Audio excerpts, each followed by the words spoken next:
안녕하십니까, 윤석준 변호사입니다. 오늘은 2024년 5월 22일입니다. 여러분들 그 성범죄자의 그 신상 공개와 관련해 가지고는 좀 많이 들어보셨을 거예요. 이게 신상 공개가 어떻게 되는 거냐면, 이제 성범죄자가 이제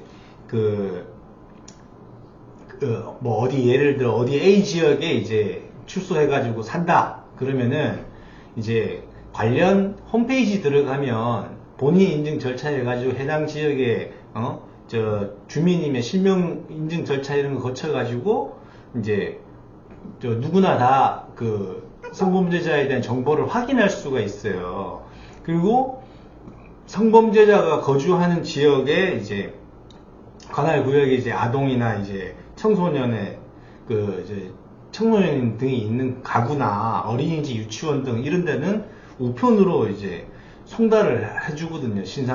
성범죄 정보에 대해서 거주지하고 이런 거를 해준단 말입니다. 그러니까 여기까지는 이제 알고 계시잖아. 근데 이제 이거를 성범죄자가 우리 동네에 산다 이거를 갖다가 또는 성범죄 정보를 홈페이지 들어가가지고 본인 인증해가지고 알게 됐어요. 이거를 그 SNS나 이런 데다가 공개를 하면은 안 됩니다. 공유를 하면 안 돼. 이게 무슨 말이냐면은, 이제 그 아동 청소년의 성보호에 관한 법률, 아청법이라고도 하고 하는데, 그 제55조에 보면 공개 정보의 악용 금지라는 게 있습니다. 그러니까 원칙적으로 이제 신상 공개가 되잖아요. 성범죄자에 대해서. 근데 이 공개 정보를 이제 악용을 하면 안 되는 건데, 그거를 이제 1항, 2항, 2항이 이제 우리와 관련이 있는 거예요. 공개 정보를 확인한 자는 공개 정보를 활용하여 다음 각호의 행위를 하여서는 아니 된다 이렇게 적어놨어요. 각호가 뭐냐? 1호가 신문, 잡지, 출판물, 방송에다가 이거를 공개해서 안 된다 이거예요. 그 다음에 정보통신망을 이용한 공개 안 된다. 정보통신망은 뭡니까? 우리가 하는 SNS 뭐 이런 거죠. 그리고 뭐 채팅방, 카페, 뭐 이런 인터넷 게시판 뭐 이런 것들이 되겠죠. 그리고 이제 공개된 정보에 이제 임의로 수정하거나 삭제해가지고 내용을 이렇게 왜곡되게 할 수도 있고 이런 것들을 다 금지합니다. 이거 만약 위반하면은 징역 5년 이하, 벌금 5천만 원 이하로 처벌받습니다. 이거 잘 모르시지? 예. 성범죄자의 공개된 정보를 이렇게 신문방송 뭐 이런 거는 우리랑 관계 좀 없고, 정보통신망, SNS나 채팅방, 카페, 인터넷 게시판 이런 데다 공유를 하는 게 금지되어 있다는 거죠. 예. 그래가지고 이게 3살짜리 둔 갑이라고 하는 엄마가 이제 변호사예요. 변호사인데 이제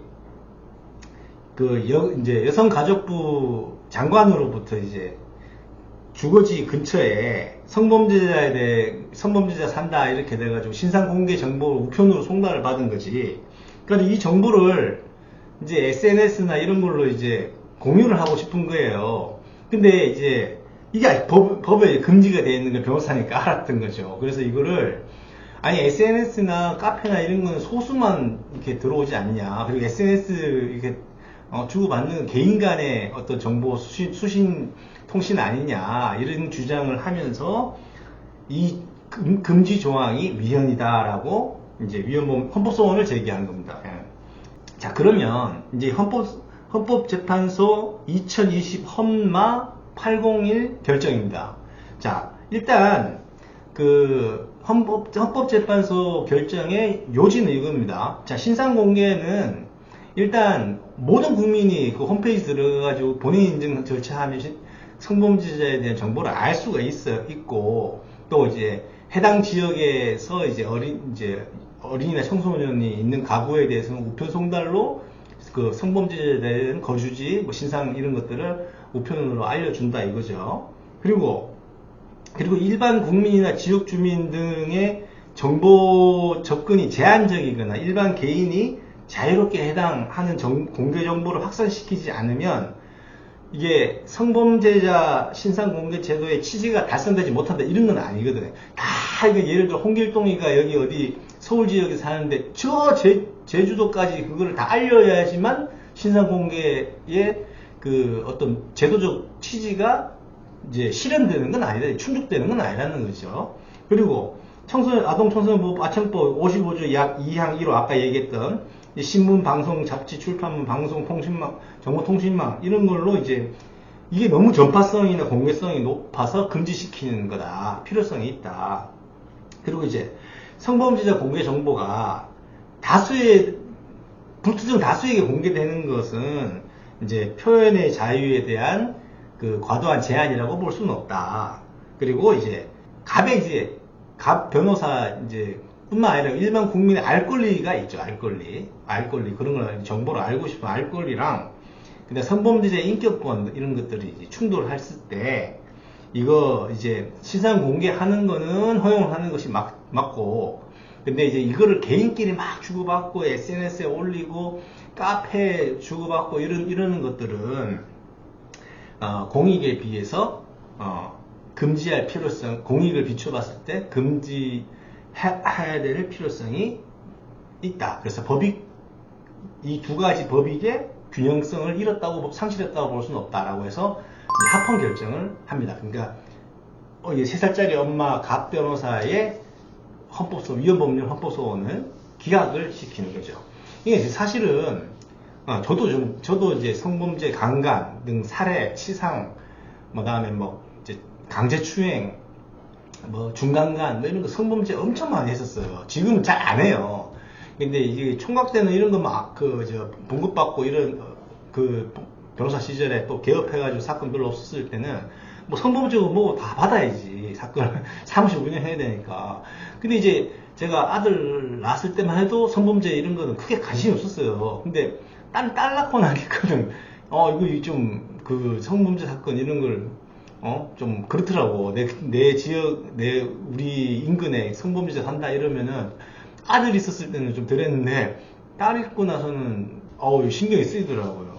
근데 이제 어쨌든 골자를 얘기하면 성범죄 신상 공개는 허용되는 거죠. 허용되고 알고 싶으면은 홈페이지 들어가가지고 본인 인증해서 알아보면 되는 건데 그런 절차가 그 제도가 있어요. 근데 이게 성범죄자의 거주지하고 너무나 떨어지고 아무 관계도 없고 이제 피해 입을 가능성이 낮은 그쪽까지 다 공개하고 다 알려줄 이거는 필요 이상으로 이제 성범죄 인격권을 침해한다는 것이죠. 요지는. 그래서 이제 주민들의 알 권리나 표현의 자유와 성범죄자의 어떤 인격권도 이런 것들을 어느 게 더 침해되고 어느 게 더 보호해야 되고 이런 것들 잘 봤을 때 이 조항이 공개 금지, 그러니까 SNS나 카페, 인터넷, 게시판, 채팅방 이런 것들에서 서로 막 주고받고 이런 내용을 주고받고 하는 것들이 실효성이 있을 수도 있죠. 이 같은 그 지역에서 할 수도 있지만 저 먼 데서 그걸 다 보고 이거 SNS에다 올렸는데 다 볼 거 아닙니까? 그런 것들은 과도하다 해서 공개를 금지해. 요거는 잘 모르시잖아. 아시나? 그래서 어쨌든 공개된 성범죄자의 신상 공개된 내용이라 하더라도 이렇게 이제 정보통신망을 이용한 SNS 같은 이런 것들에 의해서 공개하는 것은 금지되고 위반했을 때는 형사처벌 규정도 있습니다. 그래서 주의를 하셔야 돼요. 그래서 그렇게 되는 건데, 그래서 우리가 할 수 있는 거는 신상 공개는 성범죄자가 인근에 거주하게 된다 그러면은 홈페이지를 통해서 확인할 수 있고 또 그 다음에 이제 미성년 자녀가 있는 경우에는 이제 우편 송달로 공공기관에서 이제 알려주니까 여가부 장관 소속 그래서 이제 사실상 구청 이런 데서 알려주니까 그렇게 해서 이제 확인을 하시면 되고 이제 부모 입장에서는 SNS나 이런 걸 통해서 더 이제 이걸 알려가지고 더 이제 재범이 안 되게끔 그런 어떤 노심초사 그런 거가 있을 수 있습니다. 근데 이제 이런 것들이 신상 공개는 오케이. 근데 SNS나 이런 걸 통한 공개는 NO. 이렇게 아시면 되겠고, 위반 시에는 처벌도 될 수 있다는 걸 아셔야 됩니다. 이거 성범죄 신상 공개 된다는 거 아는데 그 공개된 정보를 이렇게 내가 했을 때는 처벌된다는 걸 잘 모르실 것 같아서, 이 부분에서 제가 이제 헌법재판소 결정은 났고 해가지고 말씀을 드렸습니다. 좀 찜찜하긴 한데 또 이렇게 한번 잘못했지만은 새 삶을 살려고 하는 그런 성범죄자들이 있지 않겠습니까? 예, 그런 경우도 또 있을 수 있으니까 어느 정도 균형을 맞춰야 된다는 점에서 헌법재판소가 이렇게 판결했다라고 알아두시면 되겠습니다. 여기까지 시청해주셔서 감사합니다.